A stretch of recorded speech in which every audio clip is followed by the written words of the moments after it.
Hello అండి. ఇవి మా ఇంటి ముందు ఉన్న చెట్టుకి కాసిన కాకరకాయలు. భలే ఉన్నాయి కదా! సో, ఏం చేద్దామా అని చెప్పి కాకరకాయ చట్నీ చేద్దామని అయితే అనుకున్నాను. సో, దానికోసం ముందుగా కాకరకాయలను తెంపి మంచిగా వాష్ చేసుకొని పక్కన పెట్టుకున్నాను కాసేపు. వాటిని సన్నగా ఒక గుండ్రటి ముక్కలాగా కట్ చేసుకొని ఒక 1 అవర్ ఫ్యాన్ కింద అయితే పెట్టుకోవాలి. కొంచెం డ్రై అయితే మనకు వేయించుకునేటప్పుడు ఈజీగా ఉంటుందన్నమాట. సో, ఇప్పుడైతే ఇవి కాసేపు పక్కన పెట్టుకున్నాను. ఆ తర్వాత స్టవ్ మీద కడాయి పెట్టుకొని అందులో పచ్చడికి సరిపడంత ఆయిల్ వేసుకోండి. మళ్ళీ మిగిలితే దాన్ని మనం యూజ్ చేసుకోలేము కాబట్టి కొంచెం చూసి వేసుకోవాలి ఆయిల్ ఇక్కడ. సో, నేను చట్నీకి సరిపోయేంత మందం వేసుకున్నాను. అవసరమైతే మళ్ళీ మధ్యలో యాడ్ చేసుకోవచ్చు. ఇట్లా వెడల్పు గిన్నె తీసుకొని ఒకటి అందులో ఆయిల్ వేసుకొని ఈ కాకరకాయల ముక్కలన్నీ అందులో వేసి ఫ్రై చేసుకోవాలి. సో, అన్నీ ఈవెన్గా కుక్ అయిపోతాయి.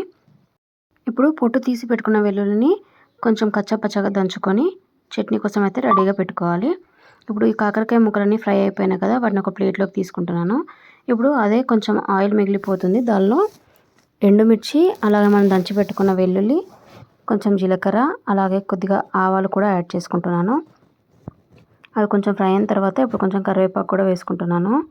సో, తర్వాత కొద్దిగా పసుపు యాడ్ చేసుకొని ఒకసారి బాగా కలుపుకున్న తర్వాత ఇది కొంచెం చల్లారనివ్వాలి. ఇక్కడ నేను కొంచెం ఆయిల్ తక్కువ అనిపిస్తే మళ్ళీ యాడ్ చేసుకున్నాను.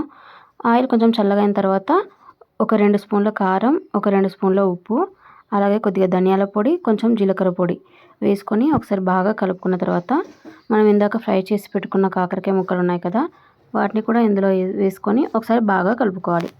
సో, ఫైనల్గా ఇలా నిమ్మరసం పిండుకుంటే చేదు లేకుండా కాకరకాయ చట్నీ అయితే రెడీ అయిపోతుంది. వేడి వేడి అన్నంలోకి సర్వ్ చేసుకుంటే ఎంతో టేస్టీగా ఉంటుంది. ట్రై చేయండి. మరిన్ని రెసిపీస్ కోసం ఛానల్ని ఫాలో అవ్వండి.